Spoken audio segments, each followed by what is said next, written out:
Magandang araw mga kaibigan. Bigyan natin ng reaction opinion itong post ni Teo Moreno. Title, VP Sara Duterte seeks Supreme Court intervention to halt impeachment proceedings.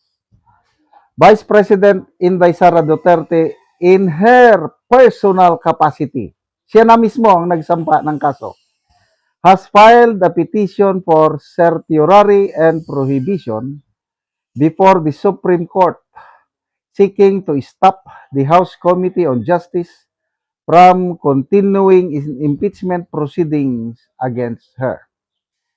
Duterte argued that the initiation of the impeachment process by the House of Representatives and its Committee on Justice was tainted with grave abuse of discretion amounting to lack or excess of jurisdiction and violated the Constitution. So, ito yung naisampang kaso. Ano bang pizza ito? Receive.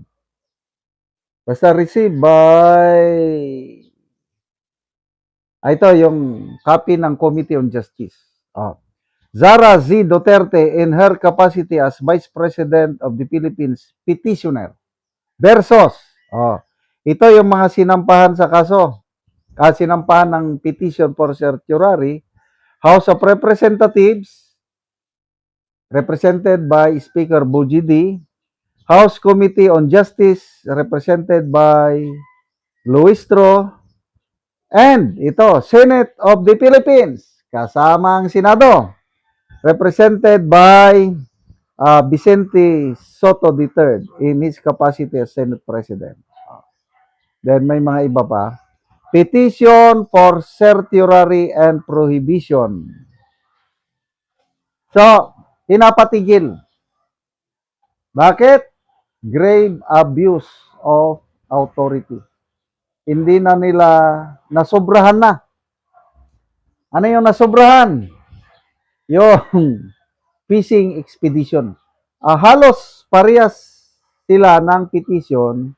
Yung grupo ni na Attorney Torion, sino pa yung Attorney Vic Rodriguez, Attorney Jimmy Bundok, Attorney JB Hinlo, plus other lawyers.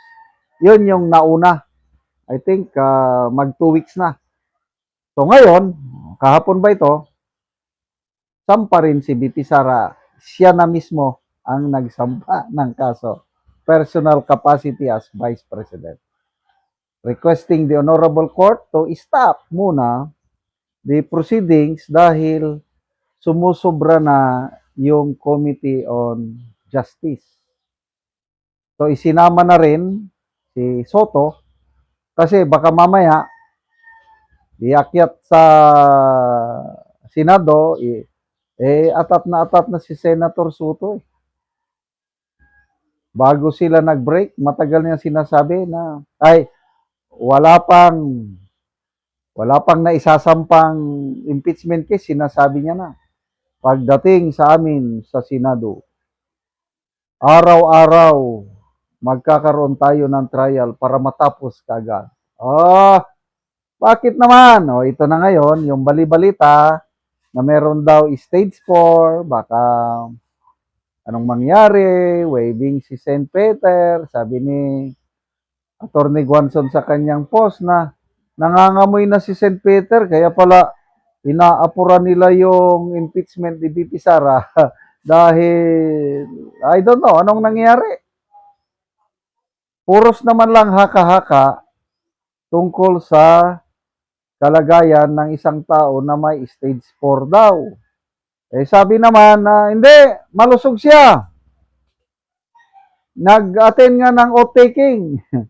Yung videong ipinakita sa oath-taking, sabi nila matagal na yan, recycled na yan. Noong 2023 pa yan. Mga pictures, kung ano-anong nilalabas, videos, pictures na nagpapakita malusog daw yung tao na yon. Hindi nila na bantayan yung nilabas na picture, video, kasama ang mga tao na namatay na. Kasama ang mga tao na wala na sa Malacanang. Ano ba yan? Kaya hindi mo maiwasan ang mga haka-haka kung ano na talaga nangyayari. So, balik tayo sa impeachment. Sinasabi nila na ang Vice Pangulo takot humarap sa responsibilidad. Tinagot naman sila ni Attorney Michael Powa na no, gusto namin matuloy na.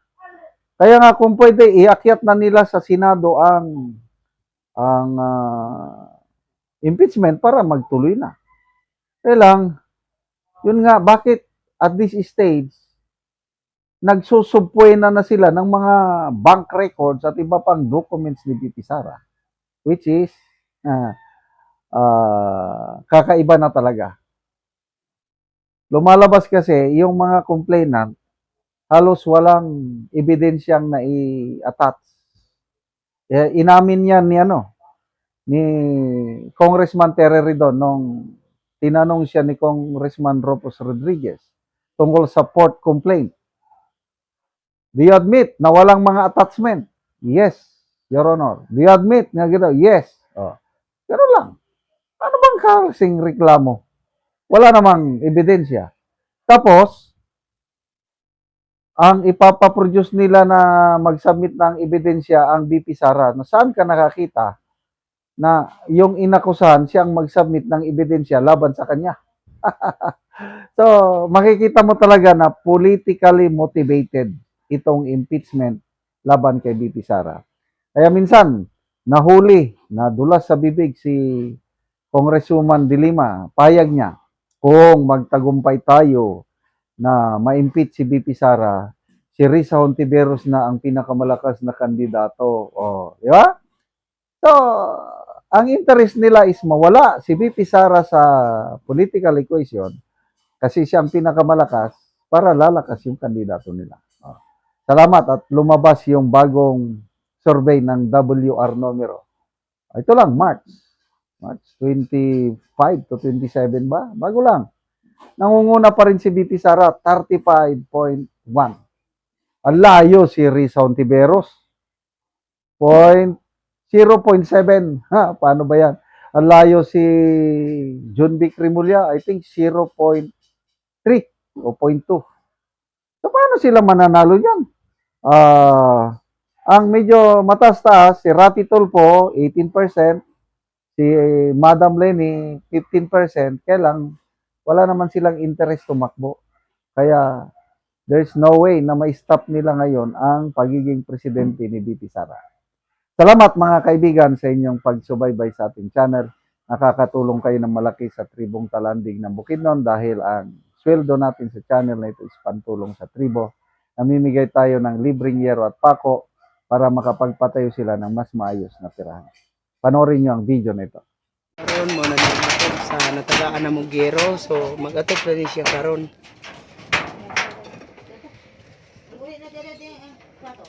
So mga buslot na gyud.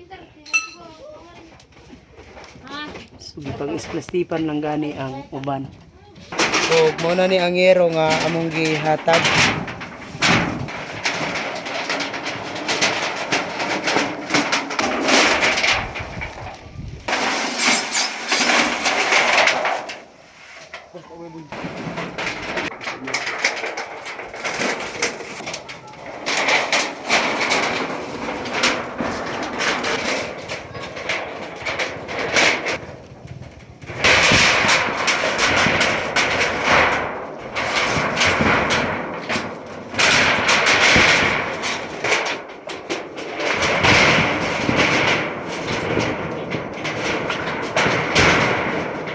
O karon humanagyud sa pag-atop ang among ginahatag nga yero.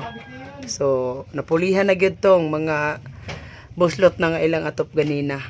So maayo na gyud nga tan-awon. Maingod to sa tanan.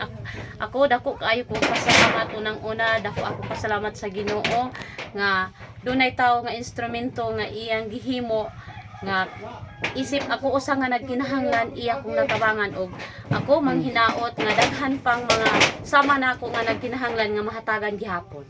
Daghang salamat. So pila na dito ka tuig ang imong atop nga yero nga buslot na? Almost 11 years. 11 years. Sa nga naman sa 11 years wala gid ka nakapuli og atop para lang unta mapulian. Tungod sa kalisod nga ang pagkaon ra gyud mo ay among Afford. nga Mm. mo'y among masiguro gyud nga bisan og nagkabuslot ng ang among atop na dili gyud na mapulihan tungod kay pagkaon man gyud ang among ma-priority. So salamat kaayo.